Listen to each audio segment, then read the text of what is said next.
مرحبا بروسكي الله عرّا؟ كسمعون ديت يا ኣለኹ ስማዕ ኣሎ ያ ሕጂ ሰብ ዓቕሙ እንድዩ ድፈልጥ ወይ ንምንታይ ዕላማ እዩ ብዘየገድስ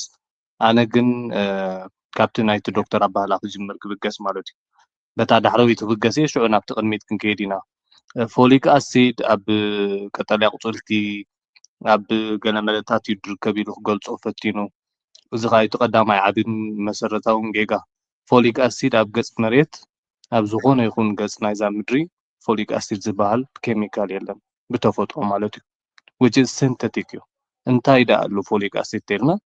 መጀመርታ ኣብ ተፈጥሮ ዝርከብ ፎሌት ዝበሃል ባእታ እዩ ፎሌት እቲ ቀንዲ ናቹራል ኣብ ግሪን ሊፍ ዝርከብ እዩ ፎሌት ካብ ላቲን ቃል ፎሊዩም ድብል ዝመፀ ኮይኑ ፎሊዩም ማለት ብላቲን ከዓ ሊፍ ማለት እዩ ወይ ከዓ ቆፅሊ ማለት እዩ ቆፅሊ ከዓ ብተፈጥሮ ግሪን እዩ ማለት እዩ እጂ እቲ ቀንዲ መሰረት ናይቲ ፎሊክ ኣሲድ ዝብሎ ዘሎ ፎሌት እዩ እቲ ቀንዲ ናቹራል ፎርም ማለት እዩ ሽዑ ኣብ ቴስዓታት ናይ ፓንደሚክ ናይ ኒውራል ቲዩብ ዲፌክት ከም ተገልፆ ፀንሐ ናይ ስፒና ቢፊዳን ኣናንሰፋሊን ምስ በዝሐ እዚ ምስ መርመርዎ ሳይንቲስትስ ናይ ፎሌት እዩ ወይ ከዓ እዚ ኤምቲኤችኤፍኣር ንብሎ እዚ ሚታይል ቴትራ ሃይድሮፎሌት ማለት እዩ ናቱ ፀገም እዩ ብምባል ፎሊክ ኣሲድ ሲንተሳይዝ ገይሮሞ ማለት እዩ ፎሊክ ኣሲድ ኣብ 1931 እዩ ተረኺቡ ድሕሪኡ ክሳብ 98 ነበረ ከዓ እንዳተሰርሐ መጀመርታ ኣብ ብሙሉእ የእካል ናይ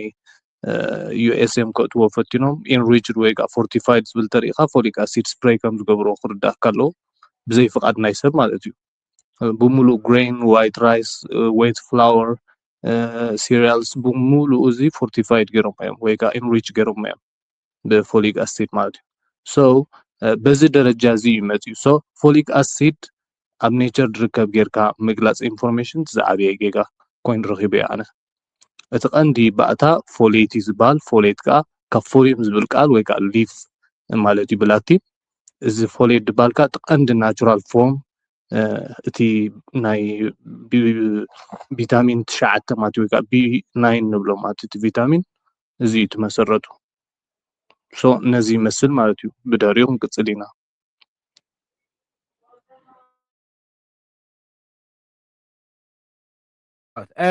thank you ብሮስኪ ብጣዕሚ ፅፉፍ ተኸባን ሳምሪ ናባኸ እስኪ actually do you know what ሳምሪ ፅንሕ እስኪ ኣፍሪካን ላዮን ብሮስኪ ናባኻ ሳምሪ ካብ ድሕሪኻ ፍርጥጥ ኣቢላ ክፍ ተብለልና ያ ከም ትሪእዎ ዘለኹም ቢ9 ዝብልዎ ዘለዉ ስለምንታይ ኣድለየ ሳፕሊመንት